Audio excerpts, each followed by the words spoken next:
Afternoon session for international conference. Okay, today we have like 5 papers to present in this room, and my name is อาจารย์ อัธพล สืบพงศกร from Department of Cooperative, Faculty of Economics. Okay, I'm assigned to be the moderator of this room during the afternoon session. So begin with I have to introduce the chairman of this room, Assistant Professor Kom Pantarak.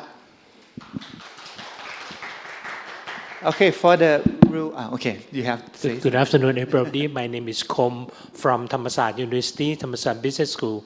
Very happy to be here, and we will join this afternoon session together. Thank you very much. Okay, so the rule of the presentation, we have like 10 minutes for presentation for each paper, and we leave 5 minutes for Q&A, and feel free to ask any question. Okay, so right now we're going to go for the first paper. I give the floor to Mr. Sholatit, right? Yes. Mr. Sholatit Dalabong. Okay, thank you very much. Good afternoon, everyone. I heard some of you come from Australia, Curtin University, right? What school are you from? What department? Business administration, right? Okay, good. Welcome to Thailand. How was the food? How was your lunch? Which one do you like the most? Chicken? Pad Thai. Oh, you know Thai words. You know, I've been in Sydney for 3 years. I've studied in UTS, and I moved to finish my PhD at Asian Institute of Technology in Bangkok, Thailand. Nice to see you guys. All right, and when I was in Australia, I have seen so many co-op stores, which were very famous, right? People can get good quality and affordable price products. They're over there, right? I've been there, and I really enjoyed my life in shopping in the fresh markets. I always bought one. How do you say? $1 grapes. It was very amazing. All right. The reason I have conducted this research because it is quite very different from farming between Australia and Thailand. The majority of Thai farmers are still poor and are struggling to stay in the business. This is why I'm particularly interested in how Thai farmers perform in their business. I now located in eastern part of Thailand, Chonburi, Pattaya. I don't know have you heard this name before? And in that part, even though they have a vast variety of natural resources, but the farmers or the plant growers and marine life growers, they still have challenges in surviving in their businesses. Therefore, this research is to study, to take a close look at the key drivers to affect the performance of agriculturists. All right, I'm gonna take a look at the small and medium enterprises, and I also conduct a moderating effect. I'm not sure if you know this term before in terms of statistical analysis. We're gonna take a look at that a bit shortly. All right, so this is what I'm talked about. The critical and the vulnerability of Thai agricultural SMB are the first one is the economic engines, because the agriculture still the majority of business are driven by the agriculture business.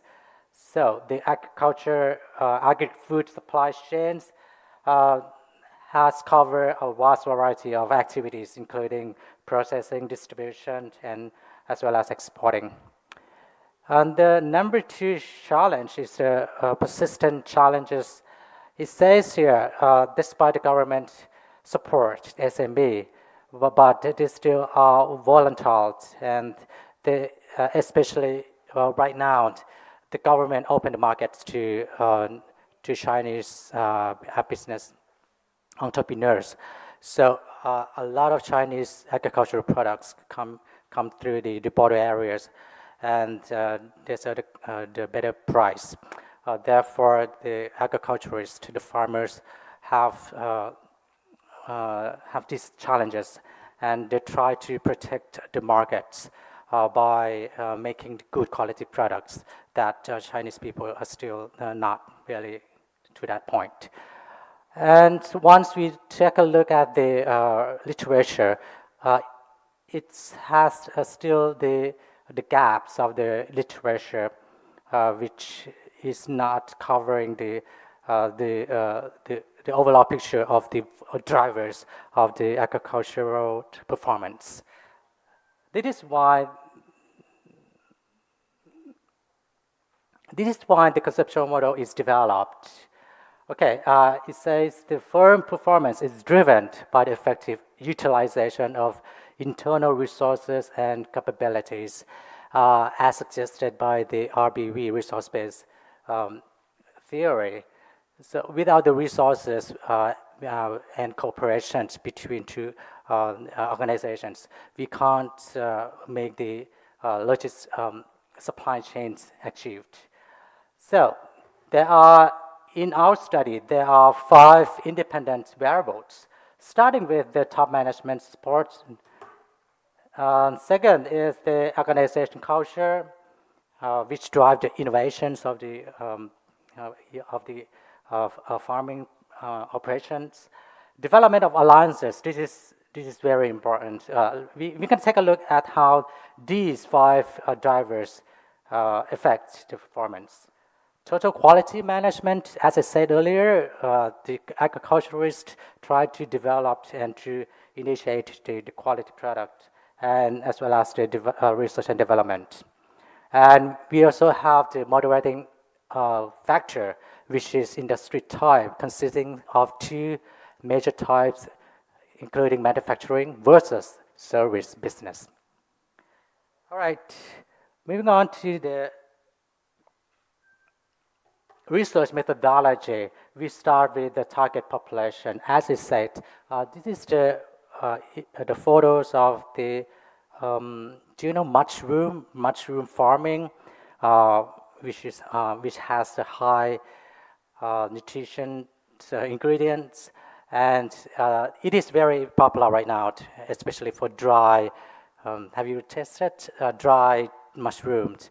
It is packaged in the small bottles. Okay, so the target population is the owner, top managers, as well as senior executive that has managed the business operation. And in step 2, we use the purposive sampling by asking for the respondents for their willingness to participate in our research. So basically, we are asking for the corporations from, for instance, marine life farmers. What else? Do you know the indigo dye clothing? Right, so it has the indigo color, and it's natural materials. And we also have this agricultural service, for instance, machine maintenance, right? Okay, so we use, apart from purposive sampling, we conducted snowball sampling to ask the qualified respondents. And then we distribute the questionnaire to collect quantitative data, and then we go through the analytical approach.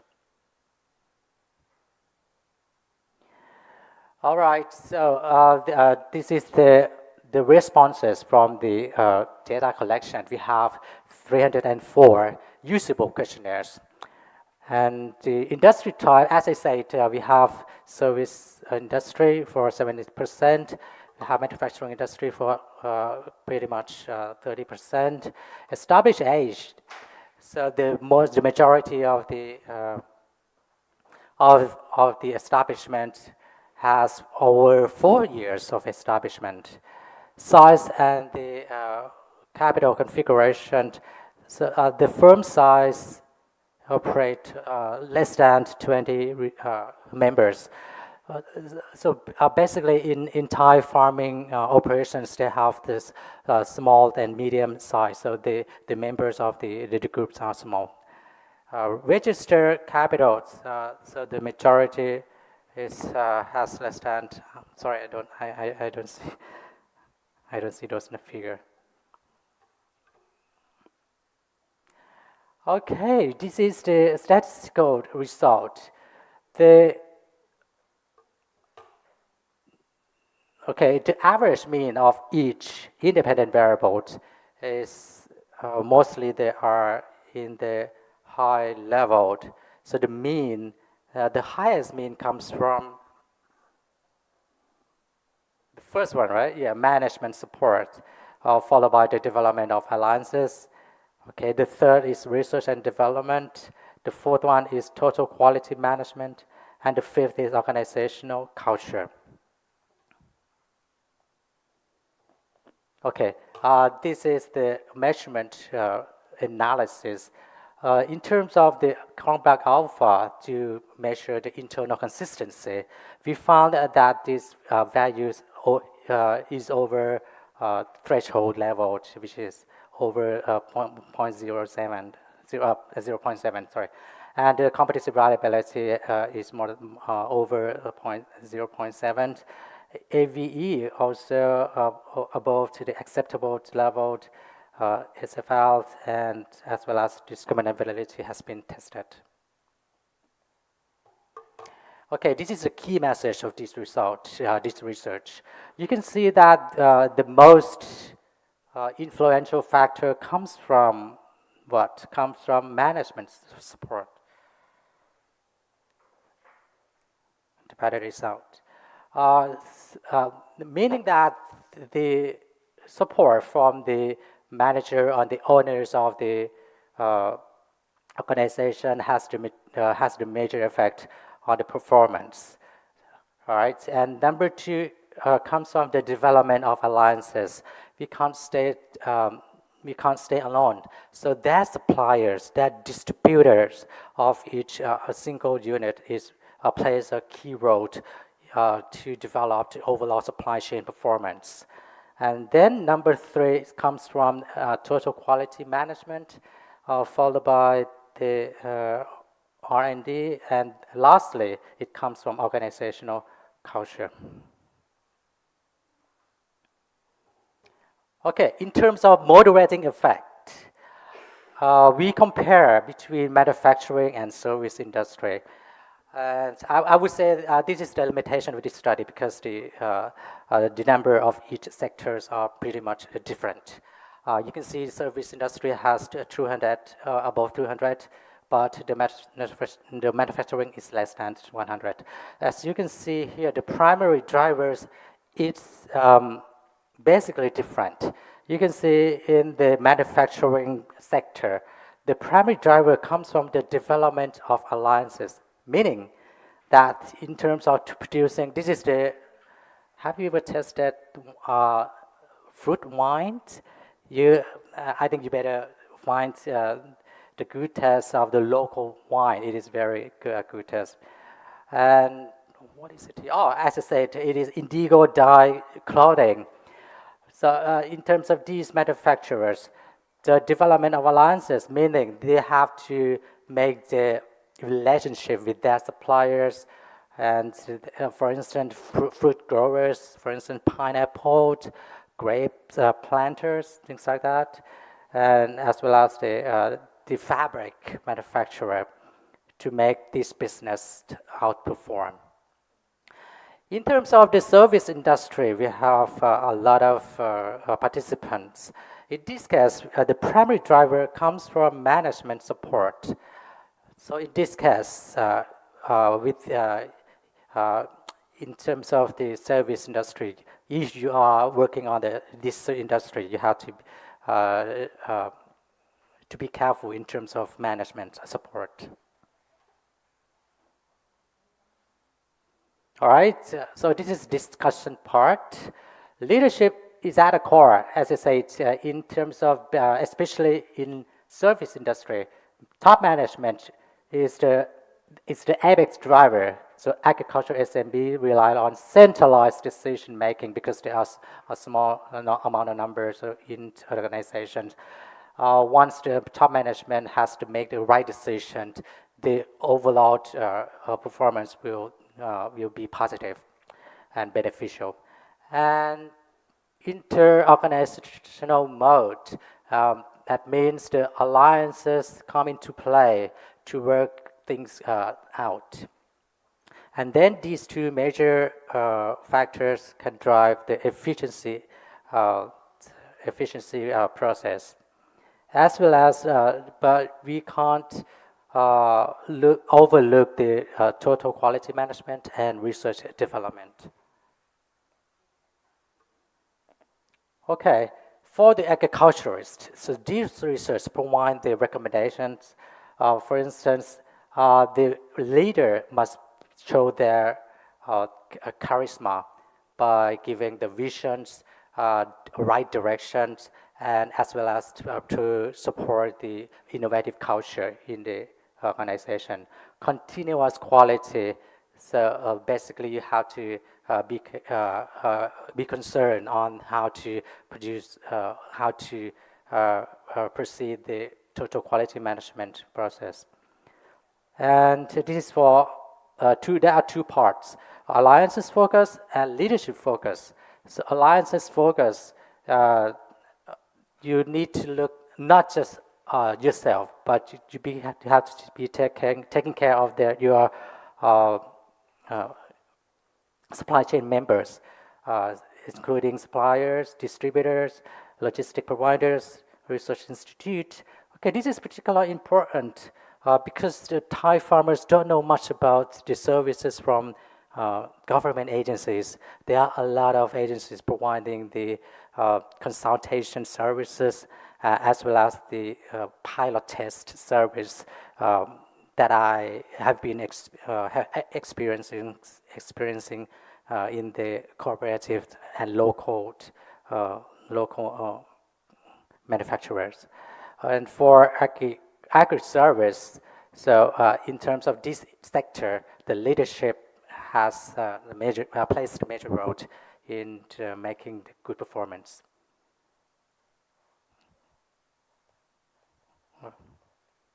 It's not working. It doesn't go.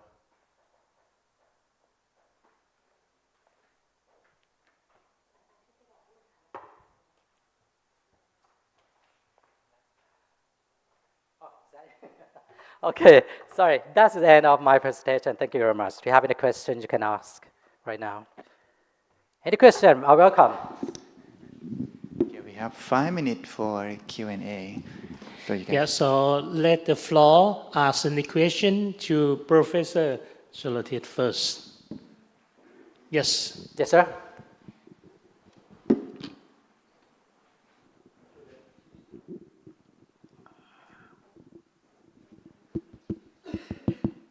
Thank you very much for a very interesting presentation. Thank you. I was wondering, in the questionnaire, you mentioned some dimensions that are measured, for example, management support, organizational culture, R&D. I was wondering in the questionnaire, to measure these items, let's say for management support, does it come from one question or you have several items? And if more than one items, is there any way you combine them? Okay. We have 4 independent variables, right? Including management support. So these factors come from the literature and the items. So there are multiple item measurement. So each individual factor has several questions. For instance, I think that there are 5 questions for measuring management support. Right. So the Chromebox alpha that you showed us was for these specific items within Can you each show the one of slide, these. please? Can you show the slide? Okay, Chromebox alpha. Yes, if you could tell us about the Chromebox alpha, is it across these 5 dimensions, or is it for each one of these five measures? This is from 5, because it shows only maximum and minimum numbers. So there are 5 values in terms of independent variables. Do you understand? I'm Right, not really yes. sure. Yeah. So the lowest value is 0.765. Right, you have a range there. And Yes. the maximum number is 0.9. Okay. But actually there are 5 numbers, 5 values. Yes, that's great. Thank you very much. Thank you. Is there any more question? Yes, ma'am.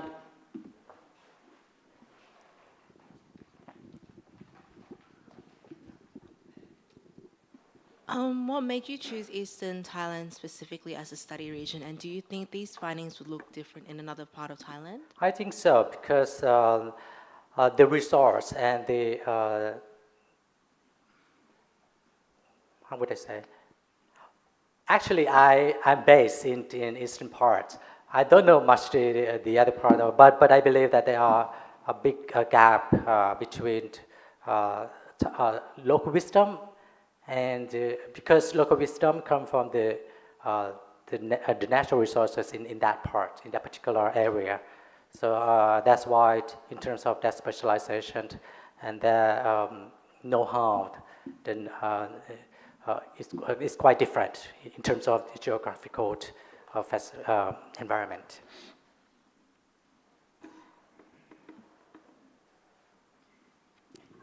Anything else? Any more question? Okay, Professor, thank you very much. I have only one question for sir. you to clarify. According to the target group N equal to 304 of the SME community, are there any member of the government promotion program or such as the Department of Industrial Promotion or the OSMAP, Office of the SME Promotion or any? Because I think that all of them are very keen on the manage of the SME business. So are they have any experience or any knowledge that you select? You mean the participants? Yes. Are they from government agencies? Yeah. Oh, sorry. Unfortunately, we didn't collect this data from these agencies. We just focus on the local entrepreneurs, the marine life growers, and as you can see, some photos over there. So they are of mushroom farmers. Okay, thank you. Thank you. That's all. All right, Thank you very much. Yes, sir. Thank you very much. This about the time, right? That's it. Okay, thank you very much. Thank you very much. Okay, the next paper. I give the floor to Dr. Porn Papa Kikuchi, right? Revitalizing rural economy through 6 industrialization. Case study of Sarah Kogan network in Hiroshima Prefecture. Okay, give the floor to Dr. Porn Papa.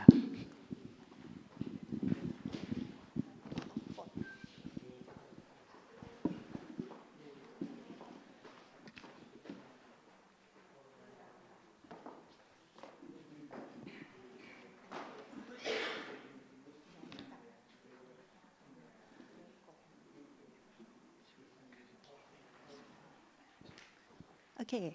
Good afternoon, Chairperson, Professor, student, and all guests. So my name is Ponpapa Kikuchi along with my professor Kenji Hosono, but he doesn't come today. So today of my presentation is the revitalization rural economy through SIG industrialization, the case study of Sela Goken Network in Hiroshima Prefecture. So the meaning of Goken is highland, the plateau, the highland. So that's why my area is study in the mountain. So please come to see my presentation. So we will talk about the problem and how to resolve the problem and future recommendation. So let's go to see together. Okay, so let's see the background and the concept. This one, Lokuchi Sangyeo. Sangyeo is mean industry, and Lokuchi is mean six dimension, okay? The first one, I would like to show you the structural crisis. So in the past, Japan, we have the family agriculture business, but lately, 1990, the Japan rural community, they face the structural, the problem, for example, is declining crop yield, farmland abandonment, and major academic. So that's why this one is the problem. So if we see in the deep problem, we can see that Japan, the family member, they are older, and they try to stop their business, I mean the agricultural activity. And the younger population, they try to live to the big city to do their work. And also the tourist is declining because the land is the useless. So that's why this problem is continued to the present. So this framework is adopted since 1994 or something. One professor, they try to start the system is link primary agriculture with the secondary processing and then the marketing process together. So we call this one 1 times 2 times 3 equals 6. So it means primary with the agriculture, secondary is the processing, and the third one is the marketing. So they try to combine it together. If the first level is become zero, it means this one, if the number one is become zero, so this framework is also zero. So that's why they give the important way to the primary agriculture process. Okay. See this one, the evolution of the SIG industrialization. For the first one, maybe 20 years ago, early stage, they focus on the individual farmer. Individual farmer is mean the farmer family, they do all three process. Since they produce their product, and then they have to process their product and try to find the marketing. So this one is mismatched because the family member, okay, they have the skill to do the product, but they don't have skill to process or find the market. So that's why the phase 2, maybe like 10 years ago in this area, okay. This area, they try to develop the network and collaboration. Of course, this one, the family member, they cannot do alone. Researcher, government, and private sector, they try to come to this area and develop shift to the role sharing collaborative network among farmer and processor and try to find the market also. So this one is the phase 2 of this framework. And then the phase 3 for the social smart integration. So if they can produce, they can, if they can produce and they can collaborate with other people. So, but if they don't have welfare or they don't have value in themselves, so maybe it's nothing. So that's why they try to promote social in their community. That's why the model evaluation integrates digital to smart agriculture, e-commerce, and welfare for the elderly and welfare for the employment. It's also come in the phase 3 in recent. So, okay, let's see the research objective. Because in the past, they do by the family member in 3 process. But now, we would like to analyze how to the model in this three model, 1 times 2 times 3 equals 6, is better for them than individual business. So we would like to check this one. And then we evaluate the role and value chain integration.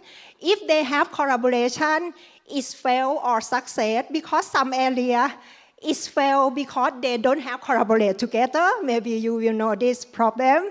And then when they do this framework, so both economic and the social is come good or not. So that's why we would like to do this one also. And then we try to determine the environment constant and ongoing climate limit. Because if when they develop or smart agriculture, but sometimes or even nowadays, climate and the soil or maybe the problem on the highland, maybe we will have the developed future and future. So that's why let's see this one. Sela town, so like this, the area is like a plateau or highland. So now the population in this area, the people age over 65 is almost 40%. And then worker of agriculture also 77%, almost 80%. So it means the younger population, it means the successor is shortage, it's short and decline every day. And in this area, the key market leadership is the tomato, lettuce, and pear. So in Hiroshima Prefecture, maybe everyone know the Hiroshima is famous for the first city to be hit by the atomic bomb. So, and now the Hiroshima, Japan, so is it a symbol of the peace? So that's why I show you this case study, and also I would like everyone visit Hiroshima, okay? Okay, so the conceptual framework of this one. The first one, the trigger. So as I show you, high aging. So Japan now, we go to the aging society, maybe Thailand and other countries also, they still face with this problem. And then the tourism is also tourist has declined because people in this area, they are older, so they don't want to do more agriculture activity. And then they don't have income. So this area may be useless in the future. That's why we try to drive about the natural capital by this framework. Primary for the agriculture, secondary for the processing, and the third one is the marketing. So this one we integrated together.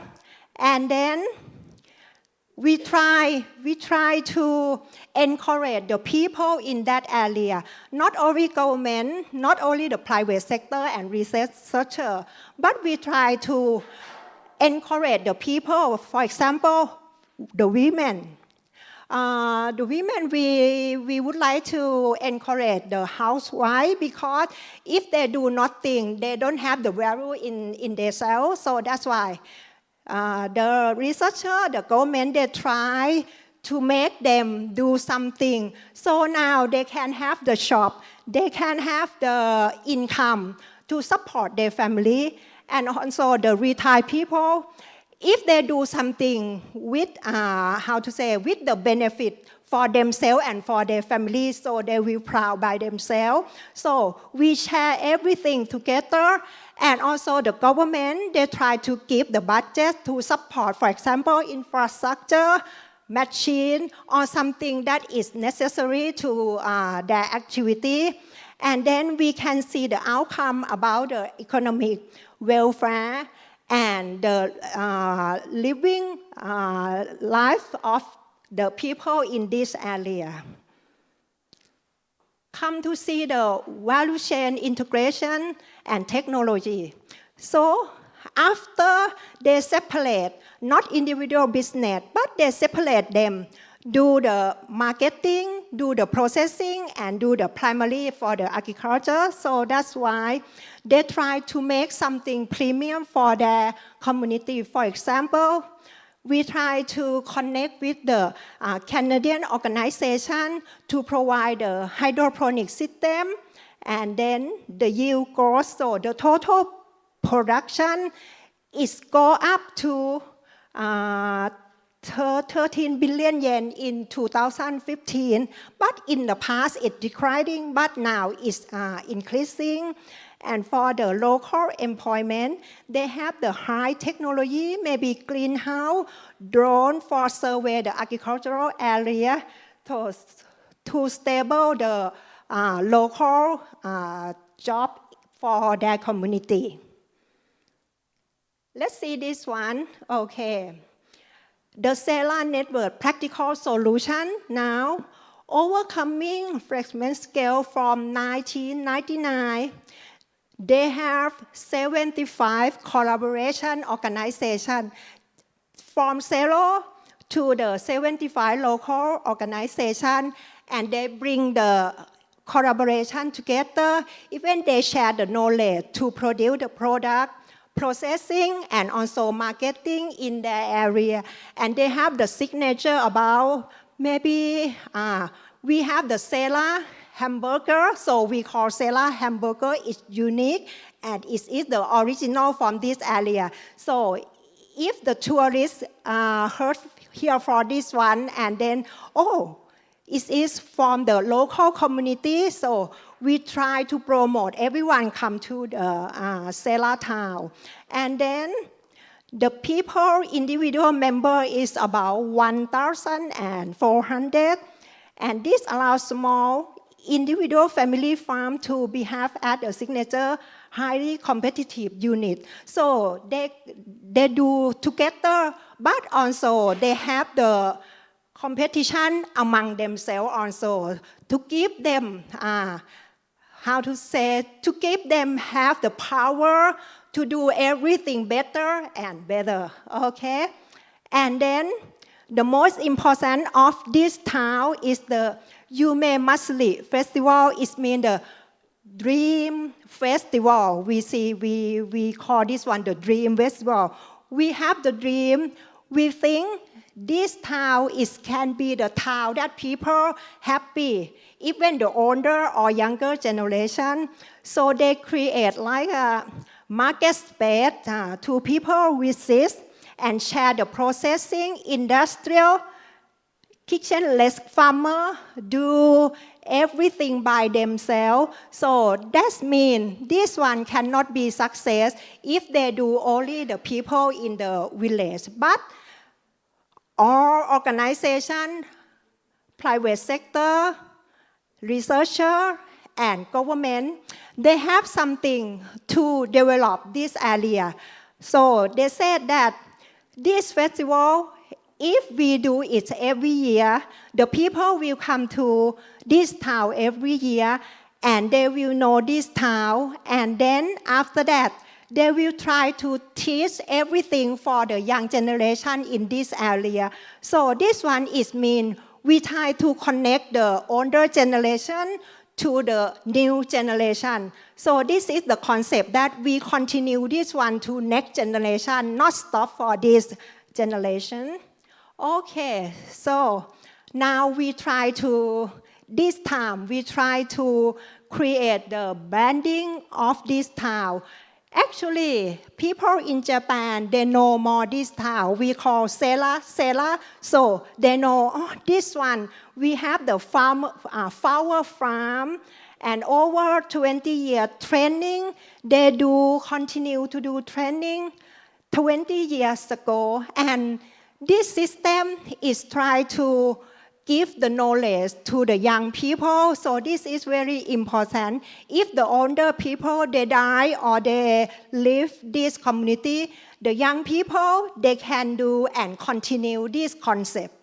Okay, so this one is the challenge for this study.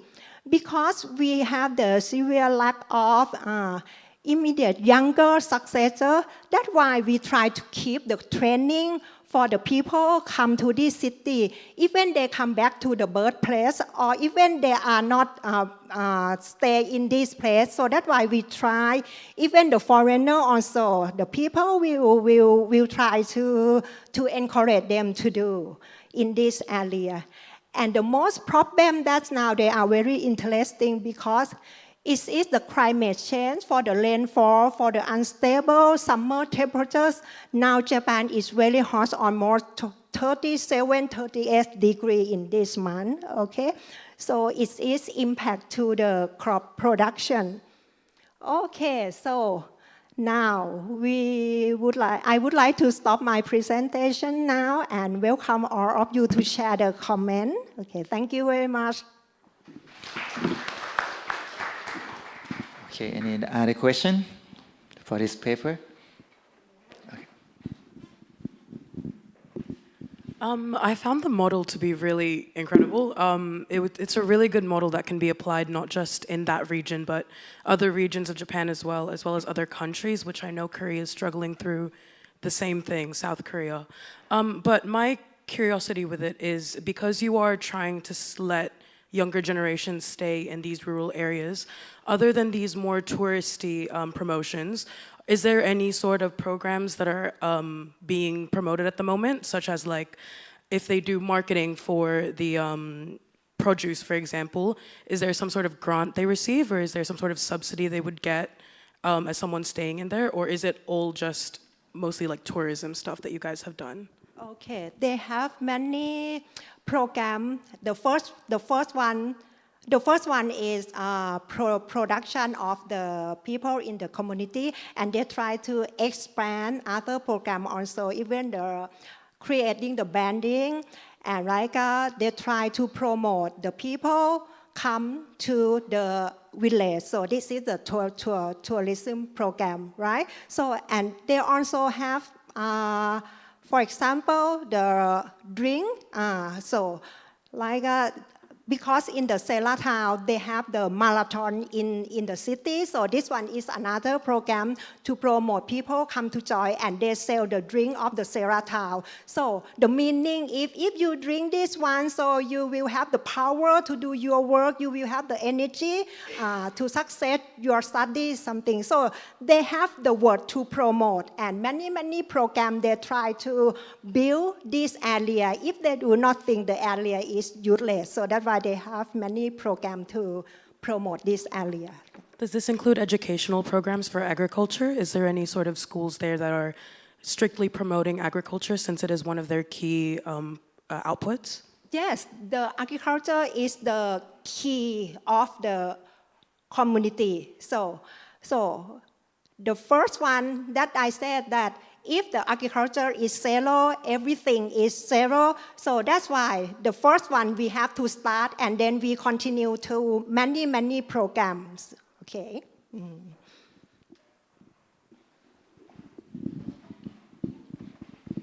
Okay, anything else?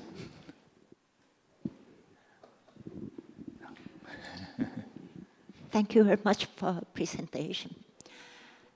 Just in cases where the elderly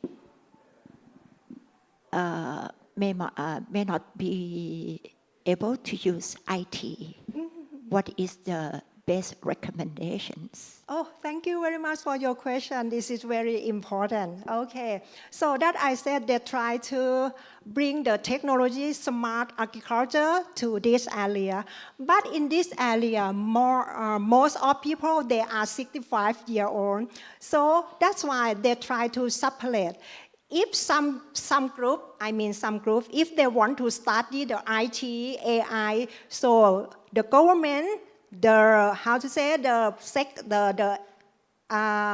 technology sector, they try to promote to this one. But if this group, maybe they cannot accept or they cannot learn about new technology, we will let them to do other things. So that's why we try to separate the skill that suit for them. So this one is one solution. But we hope that the next generation, all of them, they will accept and learn about the smart technology. Okay, thank you very much for your fruitful presentation. I don't have any question, but I would like to give an example or comment. So, in terms of the industrial, we call the kind of thing as the industrial clustering. In Italy, they have the same concept of industrial clustering. In Italy, maybe you are aware that they have the village that do the shoes, the leather shoes, and then they try to develop the new design and continue the heritage of their village to enhance the new product development to suit to the new design of the shoes. This is very interesting to help the existing business to do so. We call this concept as the clustering of the handcraft or clustering of the industrial. Maybe you can review and comparative study. Or in Thailand, you may be aware that we have the knife village. They call Aranjik. And they're very popular in Thailand. But for the younger generation, they don't have the successor to do so. So the government try to help them to establish the legendary business. Or even for the monk that have the bath in Bangkok, Ban Bath to do. They don't have the younger generation to do so. So your work is very, very good and can expand to the other country to do the comparison. Thank you very much. Thank you for your comment and recommendation. Thank you very much for ขอบคุณค่ะ presentation. สวัสดีค่ะ Okay, next paper belong to Mr. Lin Yuan, right? About energy poverty and depression. Panel data evidence from China.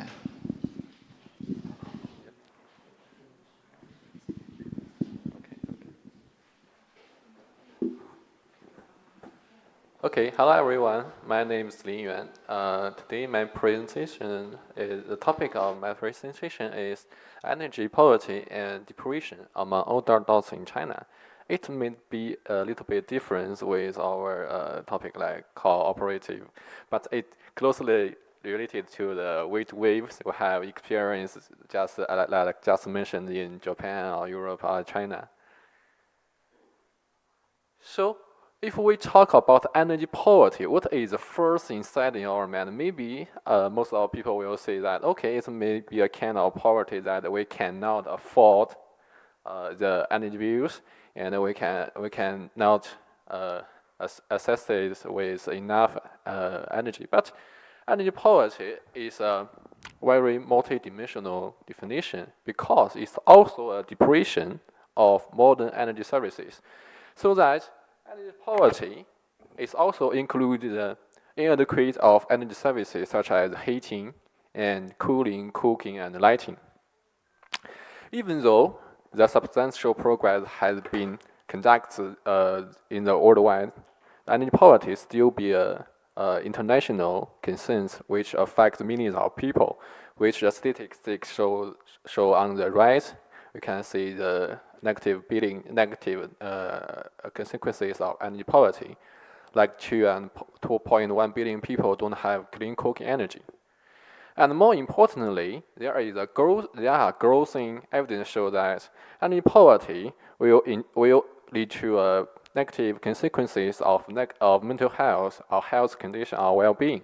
So that understanding the health and the well-being implications of energy poverty is an important research question. After introduce why we should focus on energy poverty, but there is another question: is why we should choose depression as our dependent variable as our outcome? Because depression is a very general public health concern, which could reduce the quality of life and increase the healthcare utilizations and increase the disability and the mortality. So that's why we choose older adults as my target group.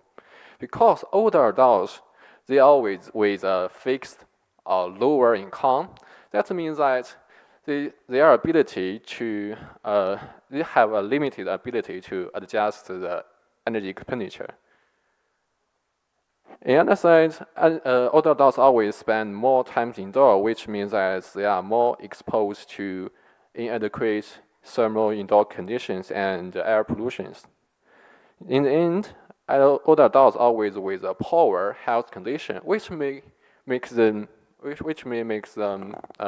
more sensitive to the environment factors, so that older adults may be more vulnerable to the mental health consequences of energy poverty compared with younger people. This graph shows that if the countries report with a higher share of energy poverty, it means this green bar means that the household cannot heating their room adequately, so that they always report a higher of the prevalence of mental disorders. So that we have the main question like, does energy poverty increase depression among adults in China? And the main research hypothesis is energy poverty increase the probability of depression among older adults in China. So the literature review, after checking the existing evidence, there is a relationship between energy poverty and depression. It means that energy poverty will increase the likelihood of experiencing depression, but there still remain some important research gaps. The first, most Chinese studies use based on cross-sectional data, so that we exploit the panel structure of charts and the control for individual fixed effect. The second is endogeneity problem is still remains an important concern, so that in my research we address these concerns by using fixed effects instrumental variable approach and control function approach, also bunch approach. The third research gap is most existing studies just focus on the general population. But as I have mentioned before, older adults will be more vulnerable to the negative consequences of energy poverty. And the last one is a lot of research just build on a single or just one or two factors to measure the energy poverty, as energy poverty is distinguished multidimensional, so that we employ three kind of measures of energy poverty, like objective, subjective, and composite. It's allow me to compare the result of the relationship, whether the relationship is solid across different definitions of energy poverty. The third part is the methodology and data. In the research, the analysis is based on the China Health and Retirement Longitudinal Study, or CHARS, which is a nationally representative longitudinal data, covering of middle-aged and older adults in China. I use all the 5 waves from 2011 to 2020. As the as this research just focuses on the consequences of energy poverty on depression, among other dots show we just like the samples aged 50 years and above. After exploring this selecting method, the analytical sample consists of an unbalanced panel of 41,304 observations from 40,263 individuals. And this is the measurement of depression. In this study, the depression is based on the CESD score, which is an international organized screening instrument of depression and has been widely used in child's literature. This score consists with 10 items which capturing the depressive symptoms of the last week. And the item 5 and item 8 have been reverse coded. In our study, based on the Anderson's research and a large body of subsequent research, we use the cutoff 10 to build a dummy variable to measure depression. If the individual have the total score below 10, we code it as 0, means no depression. Otherwise, coded as 1 means depression. This page shows the 3 measurements of energy poverty. In this study, we use 3 complementary measures. The first one is energy poverty 1, which captures the objective energy poverty based on low income, high cost approach, which means that if an individual's expenditure of energy has exceeds the sample median and their income after deducting energy cost falls below the official poverty line, it will be coded as 1 as energy poverty, otherwise as 0.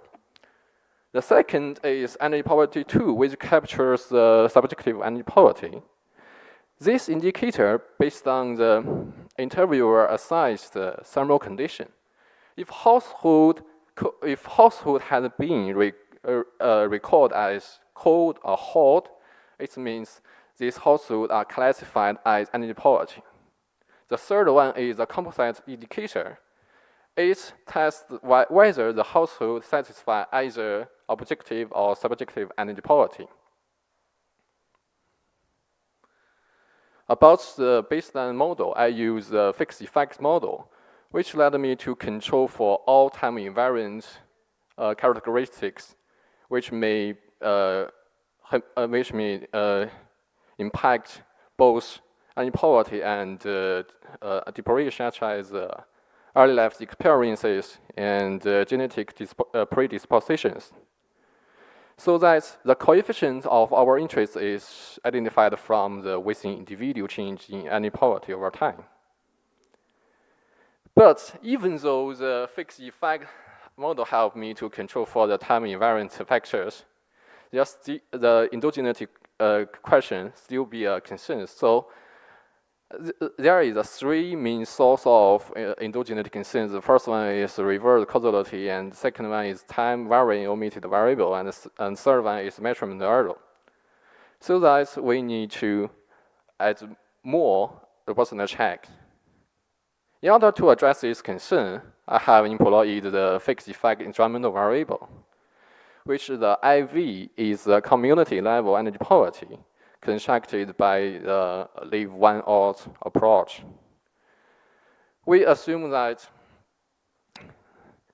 the household living in the same community, they will share the similar energy environment, such as climate conditions, the infrastructure, and energy access.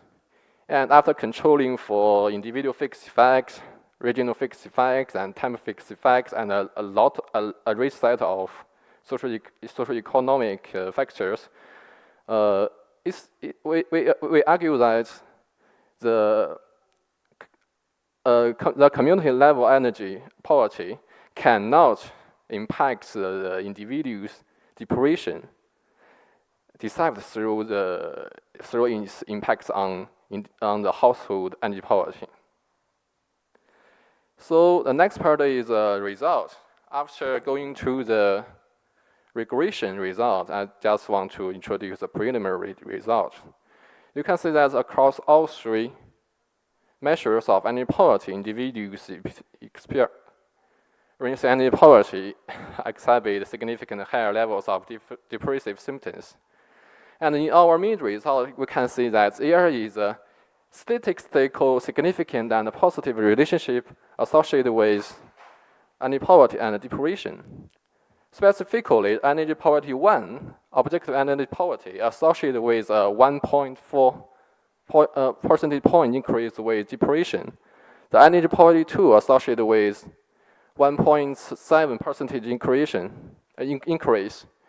And the third one associated with 1.7 increase in the probability of depression. It shows that the energy poverty are associated with a higher likelihood of experiencing depression among older adults in China. And our fixed effect IV results also strengthen the result of the fixed effect model, which means that after deal with the endogenous concerns, the energy poverty still remain a significant positive association with depression. After that, I also conduct several robustness checks to deal with the endogenous questions. First is control function to try to mitigate the endogeneity in the energy poverty construction, and also bound analysis to deal with omitted variable concerns, and the PSM to deal with the sample selecting method, and another is alternative definition of depression and energy poverty. In the end, all the results are consistent with the main findings. The last part is the conclusion. Our main finding is energy poverty is associated with a higher probability of depression among older adults in China. And the estimated effects from approximately 6.4 to 7.8 percentage points in the fixed effect IV models. And the positive association remains robust across alternative empirical approach and variable definitions, which means that reduced energy poverty may represent a complementary pathway to improve mental well-being and among older adults in China. Okay, that's all. Thank you for your attention.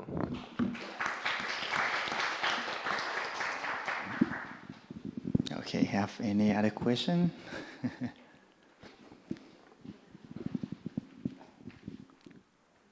Hi. So obviously, if you're somewhere from like rural China, of course, energy poverty would be something that's going to greatly more affect you than somewhere, let's say you're in a tier 1 city in China, like let's say Beijing, for example. I'm just wondering what is the like correlation in like one of those bigger cities like Beijing, for example, with energy poverty and depression? Whereas like if you're somewhere rural, it's going to affect you a lot more. Okay, you mean the heterogeneity between rural area and urban area, right? Yeah, correct. Yes, we do the heterogeneity analysis, but there is no solid, not strongly enough evidence to show there is any significant difference between rural and urban. Okay, I see. Thank you. Thank you. Okay, any other discussion? Okay, question from me. Okay, your finding suggest stronger effects. That is especially in the southern China, right? No, it's the general. It's a general. Yeah. Okay, can you like have the recommendation for maybe the local government in order to reduce the stressfulness of the older people in China? Yeah, maybe for example, we can adopt some central heating policy and the infrastructure. For example, the central heating service just applied in the big cities in north of China. So it's a good way to improve the energy poverty conditions. Yeah. And one more for your methodology. Why you use the fixed effect instrumental variable? Why this method have the advantage over the other method to evaluate your equation? Because fixed effects instrumental variable is a good way to deal with potential endogenous question. If we use like logit or probit, first it's very difficult to build a fixed effect IV framework in these models. Second, such as logit or probit, they will lead to a concession of sample loss. Yeah. And why not using the random effects? Random effect, because random effects assume that there is no association with explanatory variable with errors. So, but we think that it's not realistic in my research question. Okay. Okay.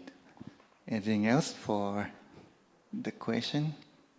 Okay, thank you very much, Mr. Rin Yuan, okay, to present his paper. Okay, the next one, we go for Mr. Tian Gao Wei, right? So his paper related to major life event and financial risk attitude. Okay, good afternoon, everyone. My name is Tian Guowei, a PhD student from Chulalongkorn University.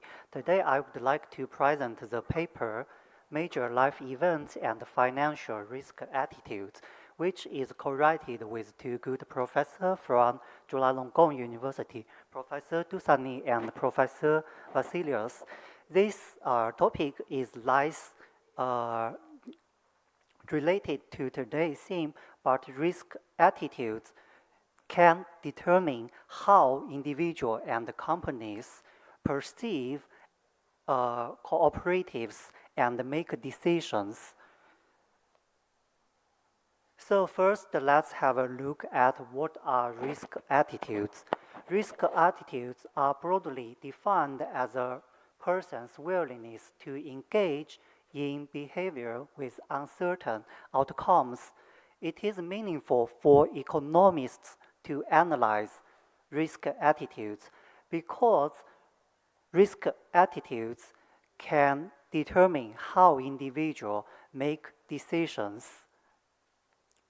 And many economic decisions often involve risk and uncertainties. Many literature has found that risk attitudes have predictive power on many economic choices and outcomes, such as saving and investment, consumption, fertility decisions, employment, and health-related behavior. Giving its predictive power on many economic, social, or economic outcomes, there's an increasing interest on the determinants of social risk attitudes. So far, many studies have made some effort on the determinants of risk attitudes, and they have identified many factors can determine risk attitudes, and this is a list of examples of these determinants. So in this study, we further extend the existing literature by examining how 21 different major life events relate to risk attitudes. And these events include both positive ones, negative ones, and neutral ones. Therefore, we hypothesize that positive events may be related to higher risk tolerance, while traumatic ones may be associated with lower risk tolerance. In this study, we extend the existing literature in three directions. First, we examine 21 different events experienced in the past 12 months, which allows us to identify which event has a stronger influence on risk attitudes. Second, we employ Oster-Bonding analysis to consider omitted time-variant unobserved factors, which cannot be controlled for within a fixed effects framework. Third, we examine the heterogeneity by gender, education, and income. This will be helpful to design some target interventions. This study used data from the HERDA survey, which is a nationally representative that collects data for Australia every year. And our sample covers waves 11 to 22. We focus on individuals aged 15 and above. After returning observations without missing values, our final sample is an unbalanced panel dataset. Regarding the dependent variable, we consider financial risk attitudes. It is collected by one single question. This question asks the individuals to choose one option from four given options to state how much financial risk they would like to take. And after that, we further construct a binary indicator to reflect whether an individual is a risk taker, which equals to 1 if the individual is willing to take any risks. Otherwise, it will be 0.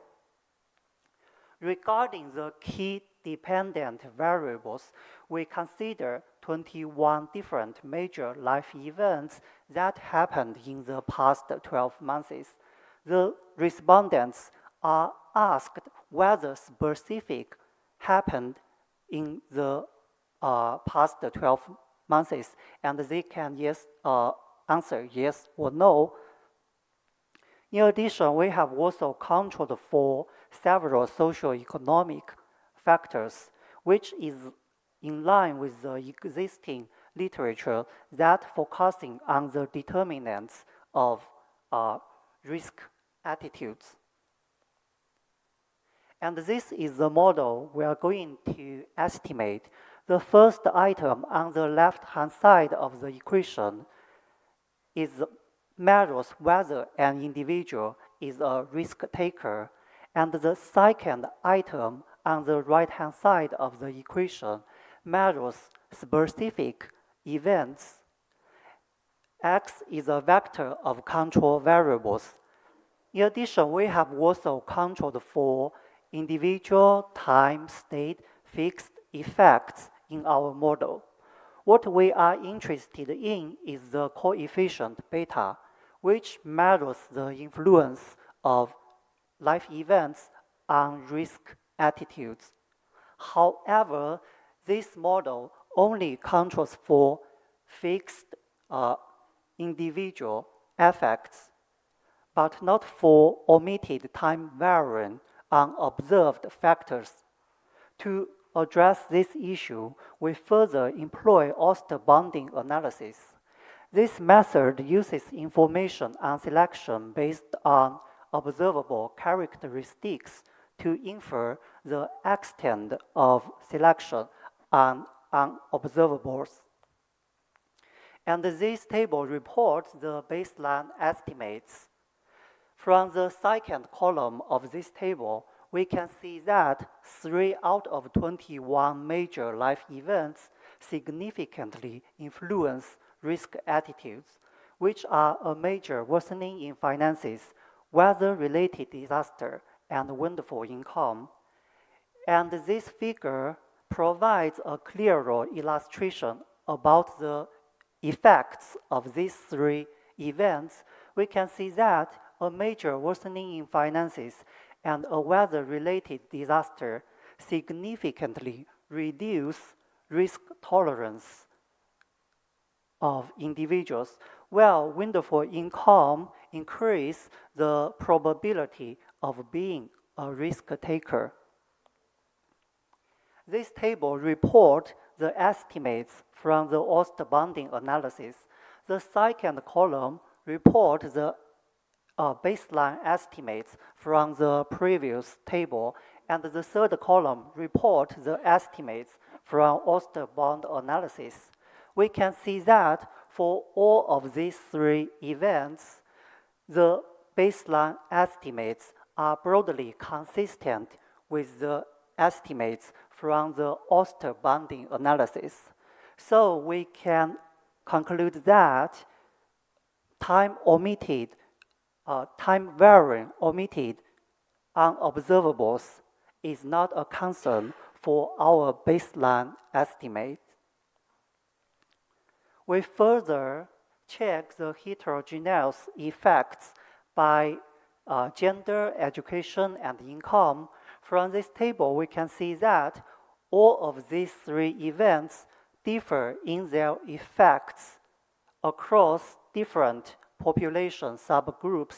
For example, a major worsening in finances only reduces the likelihood to be a risk taker for females, but not for males. In addition, we have also conducted several robustness and extension checks. This is a list of the checks we have conducted. However, given time is limited, I will not talk about the detail. All of them show that the main results are robust. At last, I would like to make a conclusion about this paper. In this paper, we examine how 21 major life events influence risk attitudes. We found that receiving windfall income is associated with a great willingness to take risks. But experiencing a major worsening in finances and suffering a weather-related disaster are associated with greater risk aversion.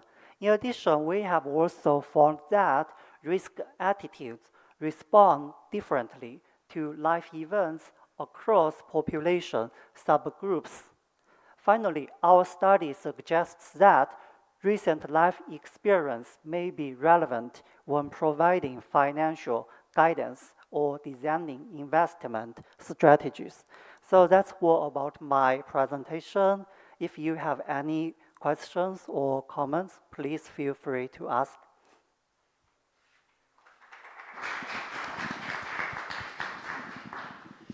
Have any other question? Kind of like technical paper. Okay, so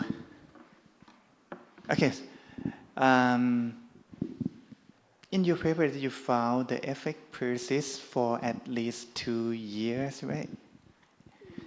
You mean for the waves? For the risk. For the, do I have to say? I use it 12 For the waves. major life event effect on the financial risk attitude, right? Yes. Okay, so do you think that there might be some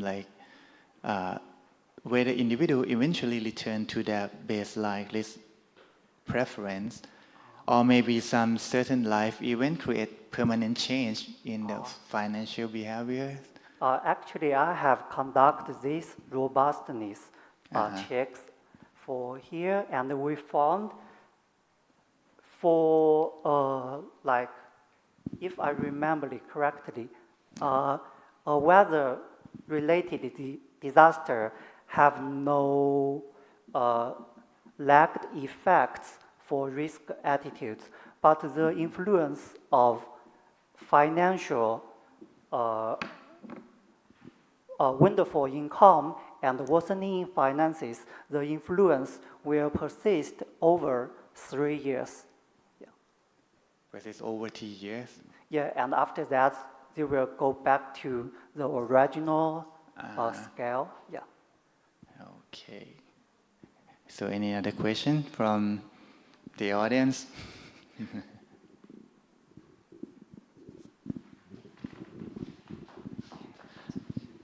Excuse me. This is a very good presentation. Do you have the result of how many % accuracy of the logit model? Do you have the result of the measurement? How many percent Yep. Accuracy in prediction. in prediction? Yeah, because a logic model, you have the 1 to 4, the risk scale, right? Yes, but here we control for the fixed effects, so it only reports an efficient, and the marginal effects will be observed by fixed effects. So we can only confirm the direction of this event on risk attitudes. Uh-huh. Yes. But we not measure in terms of the accuracy %. No. Okay. Yes. So what is the result of the study? Do you have the primary result? For the water, the logit model? Or Yeah. yes, we have some result, and the ordered logit model shows that our baseline estimates are consistent with the baseline estimates. The direction, yes, same events and the same direction for each event. Yeah. But you not measure in terms of the accuracy of the model, the fit of the model, pseudo R square or anything that the result of the prediction. I'm not sure that the outcome of the predict. You have the any, yeah. For this one? Mm-hmm. Yes. Okay.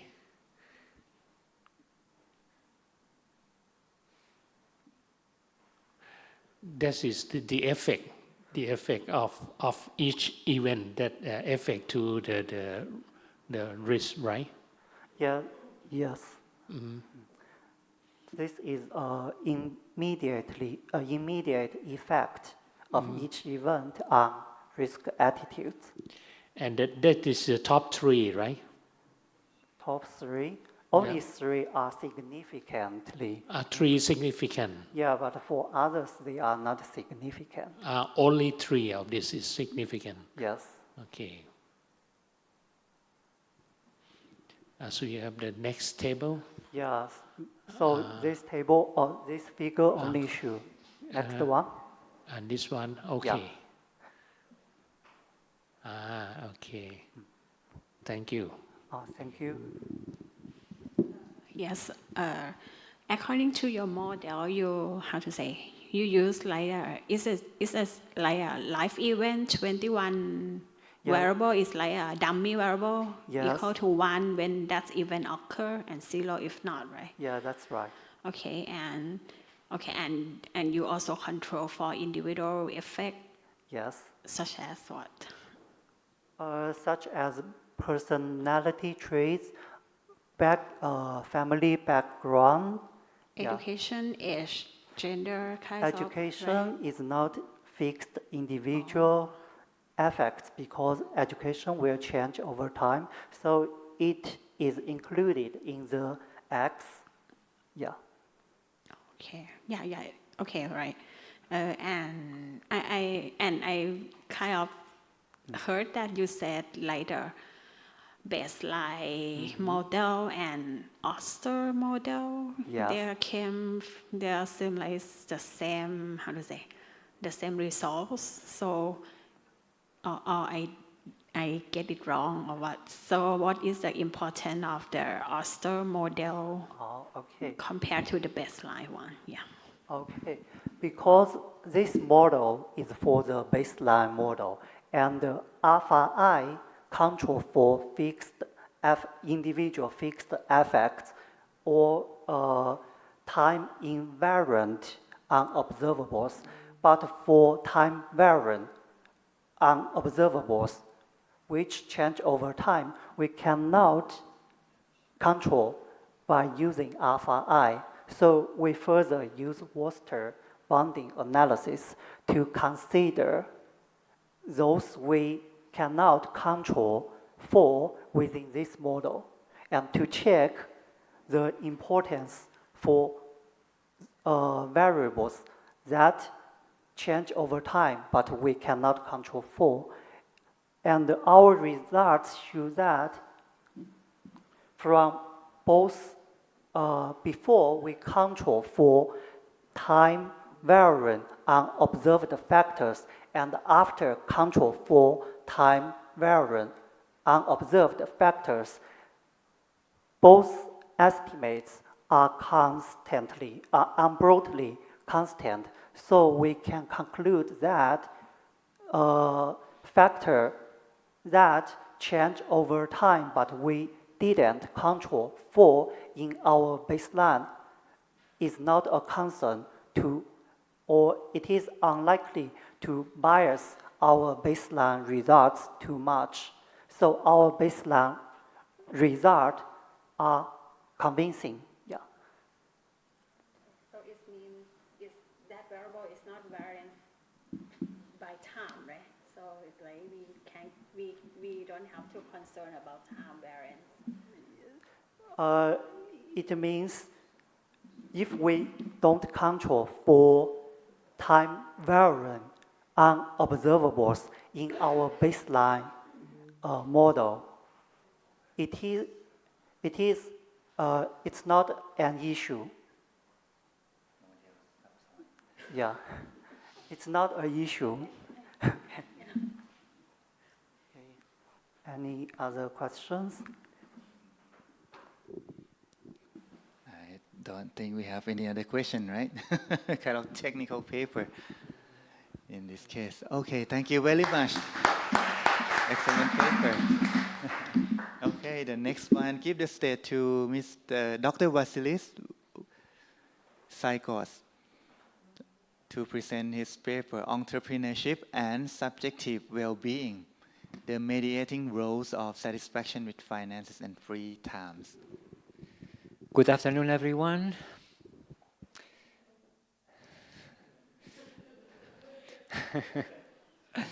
I'm an economist, applied microeconomist. So Tian, who presented before, and Lynn are actually my PhD students. Okay, I think they did very well. They did their best. So this paper is actually joint work with Tian, who just presented, and also with Dusani, who is also at Chulalongkorn University. The paper is titled Entrepreneurship and Subjective Well-being, the Mediating Roles of Financial Satisfaction and Satisfaction with Free Time. So I'm a well-being economist. Entrepreneurship is something that I'm interested in more recently, so I hope to give you an insight of how entrepreneurship is related to subjective well-being. So as we all know, entrepreneurship plays an important role in economic growth, employment, and innovation.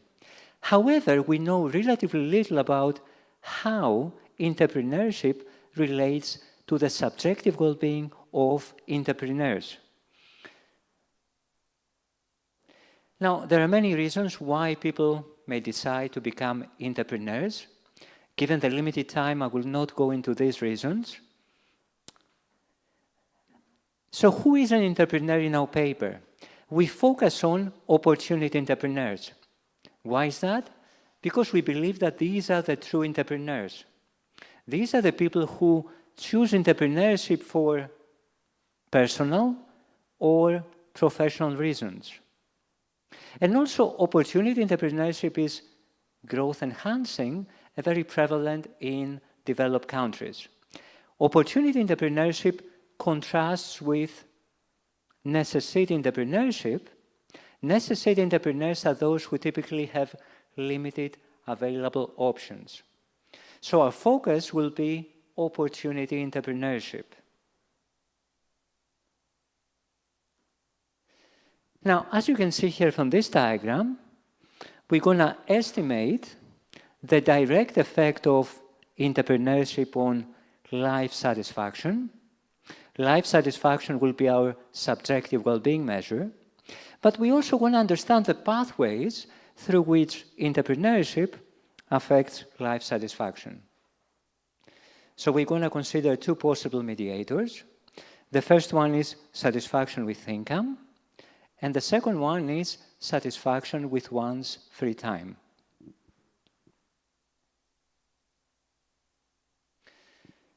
Our contribution is threefold.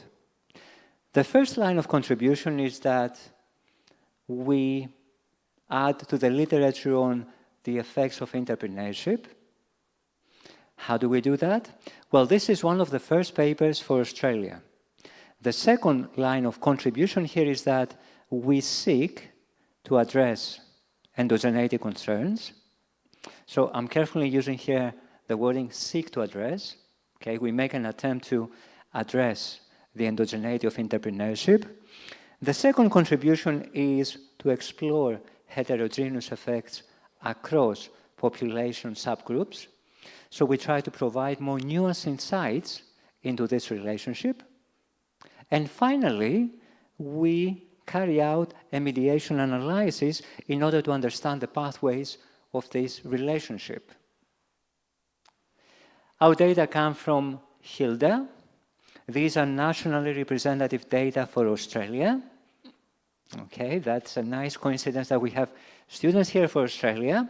So these are really rich data. I hope you have a chance to explore them in your studies. We focus on waves 11 to 22. So these are annual data covering the period 2011 to 2022. We focus on adults aged 21 to 55, and the sample is an unbalanced panel of about 87,000 observations. How do we measure subjective well-being? Well, for subjective well-being, we use a single item indicator. We use life satisfaction. This is a cognitive evaluation of life as a whole, and is the most commonly used indicator of subjective well-being. So life satisfaction is measured on a scale from 0 to 10. The higher the number, the more satisfied the person is. And we standardize the scores to have a mean of 0 and standard deviation of 1. Now, this is the key one. How do we measure entrepreneurship? Well, in the HILDA survey, respondents are asked about their employment status. And they can choose between 3 different options. They can say employed, unemployed, and out of the labor force. If they say employed, then they can specify their employment type. The employment type can be either employee, so this is being in paid employment, or they can say employee of own business. So who is an employee of own business? It's an owner-manager of an incorporated business entity. So for an employee of own business, the business is a legal entity. So the person is different from the business and receives a salary. Now, this differs from the case of an employer. An employer is referring to the case of a business that is not a legal entity. And finally, the person can say unpaid family worker. So who is an entrepreneur? An entrepreneur is, as you can see in green, an employee of own business, and someone who is an employer. You can think of an employee of own business as the case of a small IT firm owner or a consultant who has set up the firm as a legal entity. On the other hand, when we talk about employers, who can also be entrepreneurs, we refer, for example, to some people who work for a family farm, an electrician, a plumber, or a local grocery store owner. So in this case, we do not have a legal entity. Now, who is an opportunity entrepreneur? An opportunity entrepreneur is an employee of own business or an employer. And more specifically, we classify opportunity entrepreneurs as those who transitioned from paid employment in the previous wave to entrepreneurship in the current wave. So these are the people who saw an opportunity and they transition from paid employment to entrepreneurship. We construct a dummy variable to indicate that. And who is the reference group? The reference group is those who are in paid employment. So we are comparing opportunity entrepreneurs with those who are in paid employment. At the same time, we control for necessity entrepreneurs in our analysis. These are two measures that we use as possible mediators: satisfaction with finances. This is a subjective measure on a 0 to 10 scale, and satisfaction with free time, again on a 0 to 10 scale. So this is a similar model to what was presented before. The dependent variable is life satisfaction of individual I at time t. EIT is a dummy variable denoting opportunity entrepreneurship. X is a vector of standard controls. Theta S stands for state fixed effects, so we control for Australian states. Tau T stands for time fixed effects, and then we have the standard error term. For our baseline estimation, we use ordinary least squares, as well as fixed effects models.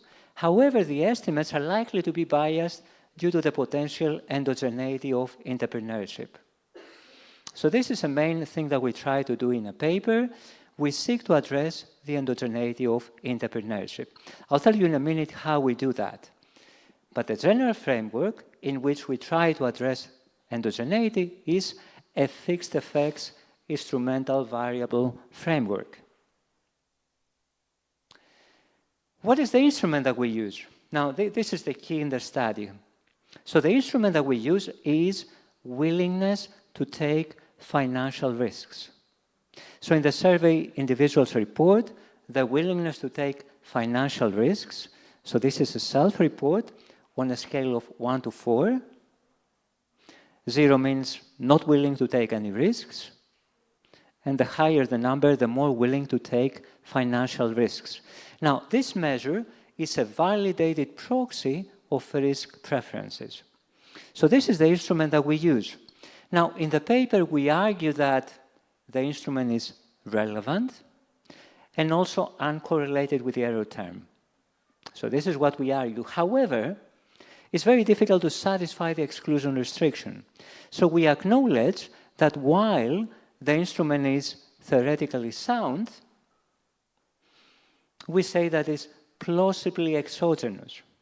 Okay, so we are careful in the wording. We call it plausibly exogenous rather than perfectly exogenous one. So we interpret our results as associations rather than causal effects. Okay, I'm going to skip that.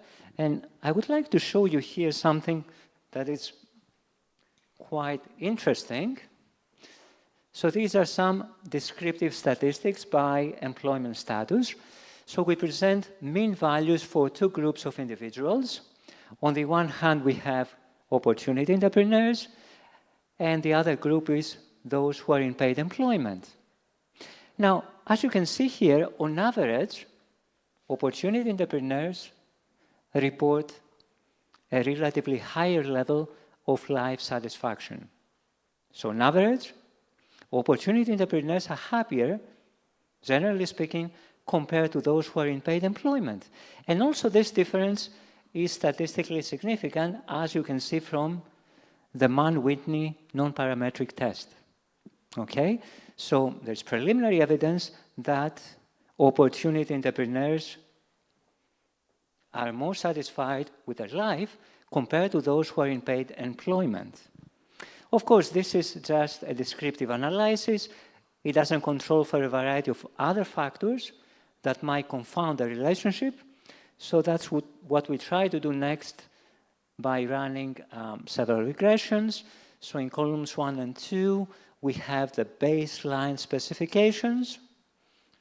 Column 1, overless regression. Column 2, the fixed effects regression. And you can see that both coefficients are positive and statistically significant. So opportunity entrepreneurship, transitioning into opportunity entrepreneurship is positively associated with life satisfaction. However, these estimates could be biased due to the endogeneity of opportunity entrepreneurship. So that's what we try to address in column 3 by presenting estimates from the fixed effects IV model. Now, in column 3, as you can see at the bottom, we present the results from the first stage regression. Risk attitudes, which is our instrument, are positively correlated with the probability of becoming an entrepreneur. Also, the F statistic is greater than 10, indicating that the instrument is not weakly correlated with the probability of becoming entrepreneur. Turning to the first stage result, up there, we can see that the relationship between opportunity entrepreneurship and life satisfaction continues to be positive and statistically significant. More specifically, transitioning into opportunity entrepreneurship is associated with an increase in life satisfaction by about 2 standard deviations. So that's pretty large effect. Maybe the IV is inflating a bit the results here. Okay, and then we carry out a number of robustness checks. You've seen this method before. Basically, these methods try to examine the sensitivity of the fixed effects IV coefficient by using methods that do not rely on external instruments. So these two methods are sort of quasi-experimental methods that do not require external instruments for identification. The first one is the Oster bounds analysis. This is useful for assessing the extent of omitted variable bias. So in the previous model that I showed you, when we use a fixed effects model, we control for time invariant characteristics.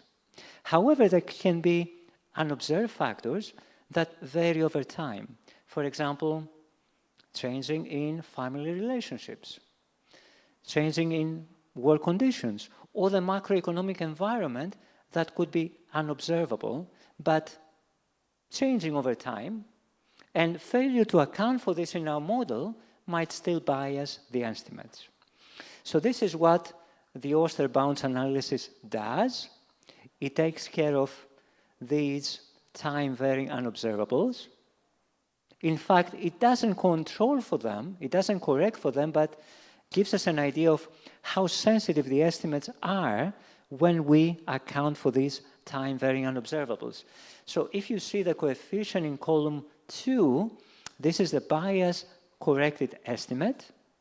So this is the estimate after accounting for these time-varying unobservables, and this estimate lies within the 95% confidence interval of the fixed effects estimate, so they're not statistically different. So this is evidence for robustness of the fixed effects results, and then we can talk about the identified set, which does not include 0, and the value of delta is greater than the threshold of 1, which is usually the threshold of robustness. I don't want to take too much time for that. The PSM estimates also show consistent results. The PSM estimates address self-selection due to observable characteristics. With PSM, the treatment group is opportunity entrepreneurs, and the control group is those who are in paid employment. And you can see here that across different matching methods, the coefficients remain positive and statistically significant, consistent with our previous estimates. Now, what I would like to show you next is briefly the pathways through which opportunity entrepreneurship relates to life satisfaction. Now, to examine that, we carry out a mediation analysis. In the first step of the mediation analysis, we show that opportunity entrepreneurship is significantly related to the mediators. So the two mediators here is financial satisfaction, and the second one, satisfaction with free time. In the second step of the mediation analysis, now what we do here is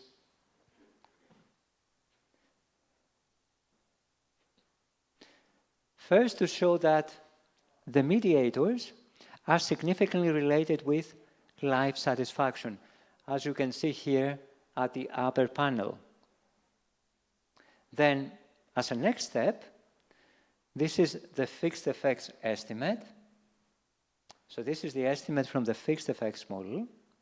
Now what we do is we take this estimate and we decompose it. We decompose it into a direct effect. So this is the effect from the previous diagram, from opportunity entrepreneurship to life satisfaction. But we also measure the indirect effect. Specifically, we measure the indirect effect due to satisfaction with the financial situation and the indirect effect due to satisfaction with the amount of free time.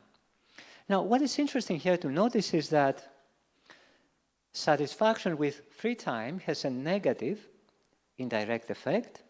On the other hand, financial satisfaction has a negative indirect effect, but satisfaction with free time has a positive indirect effect.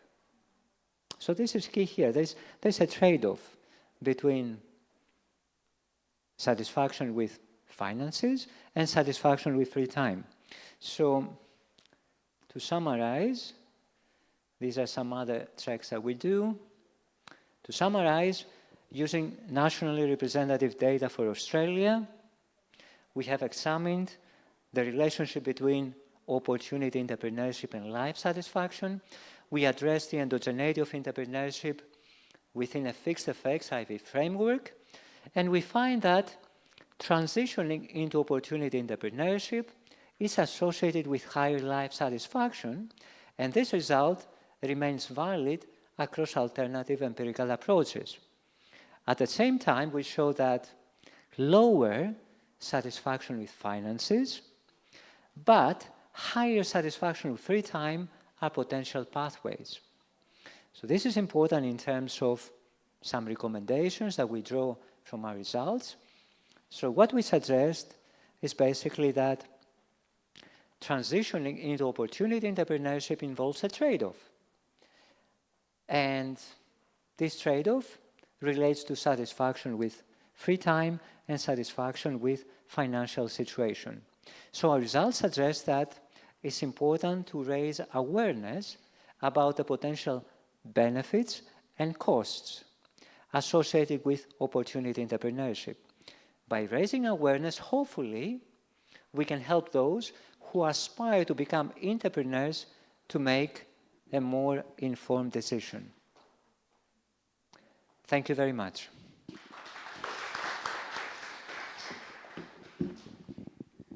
Any question that you want to know about this paper? Yes? So during the COVID period in late 2020 and early 2021, there was a noticeable rise in online hustle culture, particularly targeting young men, which I also was just curious, in your research, did you only focus on male? Because that's what it said on the analysis. This is only male entrepreneurs, correct? No, we have males and females. Oh, okay. So it's the whole population. Okay, I just read males, so I was slightly confused. But with that trend of hustle culture, which really targeted men to be high value and prioritize financial success and productivity, in your research, did you observe any impact of this on the data collected during that period, so 2020 and early 2021? So in our study, the period during COVID, which is a very interesting period in itself, would be captured as a time fixed effect. Okay? So we don't have results specifically for this period.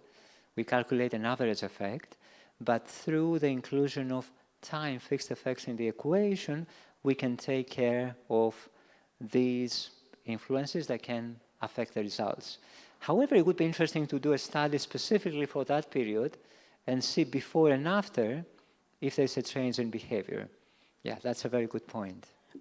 Additionally, since the focus does study on life satisfaction, Yeah. the analysis highlights satisfaction with finances and free time, but it doesn't address satisfaction with personal relationships, which often when going into entrepreneurship is deprioritized, since a lot of the time is spent on developing yourself and your own personal brand. Is that something that you guys would maybe explore in the future? Yeah, that would be a very nice follow-up study. I mean, when you do a mediation analysis, you start from some hypothesis. So you have a very nice hypothesis there. So you can basically extend the framework, and test that potential pathway as well. I think there's probably going to be an effect there, and you can quantify that. You can see how important it is in that relationship. Yeah, that's a very good point. Thank you.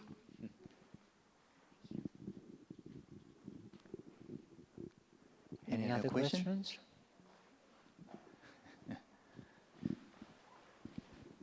Can you go back to the result of the mediating effects that you have found both positive and negative? I didn't catch what you said.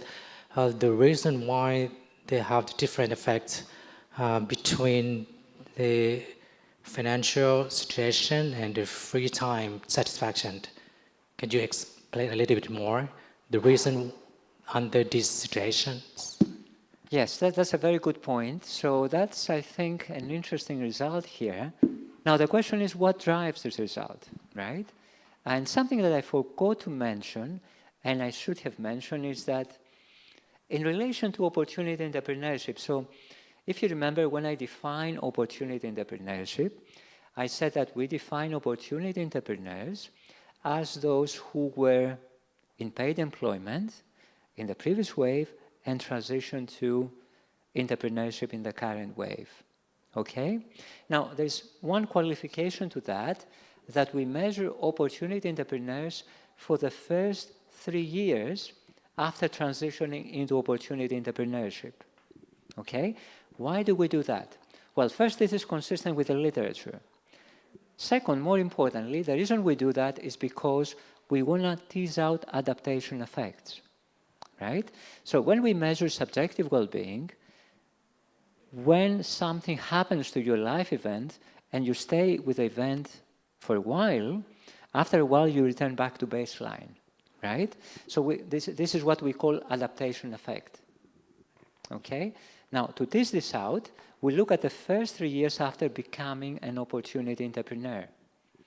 And that's why we believe that this result makes sense, because in the short term, so this is a short-term result, the first 3 years, opportunity entrepreneurs may face financial difficulties, okay? That might change after the 3 years, but this is what we are measuring. So we suspect this is because in the short run, they might have some stresses related to finances as they try to make the business work. On the other hand, in terms of satisfaction with free time, maybe this is because they benefit from greater time flexibility. It doesn't mean that they work less, but this is how they perceive satisfaction with their free time. So this is a self-report. We suspect it is because of greater time flexibility.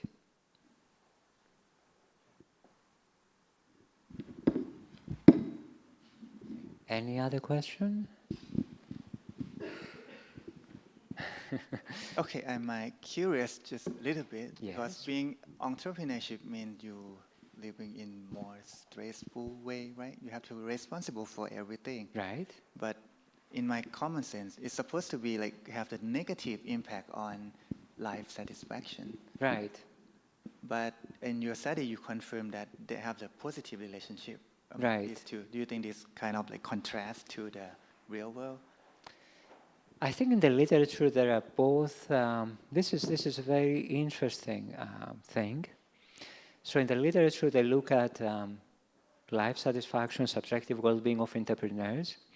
They even look at subjective well-being and mental well-being of the people living with entrepreneurs, their family or close relatives, and they have identified both positive and negative effects.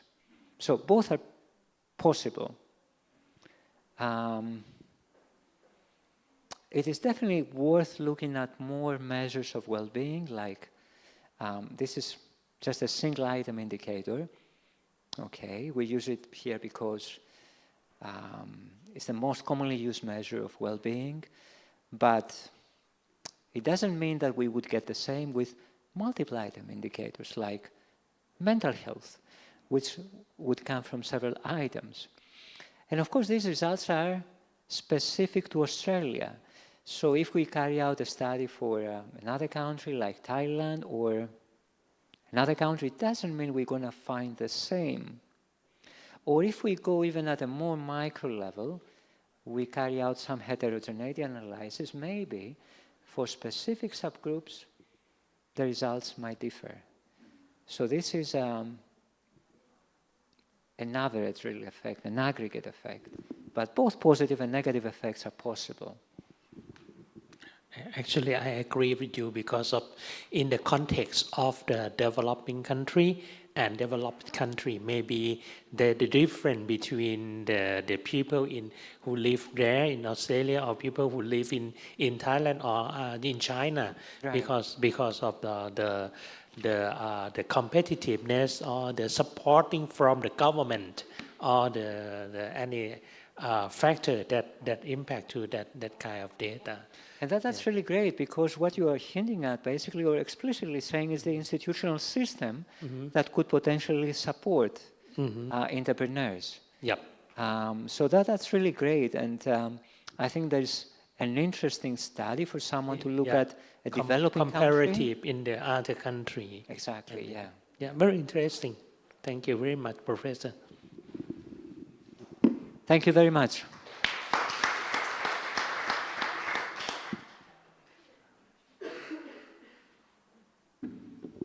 Okay, this is the end of the presentation. Okay, so you guys come from the business school, right? And this is a good opportunity for you guys to see the paper in the economics. So this kind of maybe complicating in the methodology, but we try to close the weakness of the result for everything we try to prove. Okay, this kind of economic study. Okay, hope this session benefit for you guys, more or less. Thank you very much. Okay, one more thing, we would like to take a group picture. So I asked you guys to come to in front of the class and take the picture, everyone.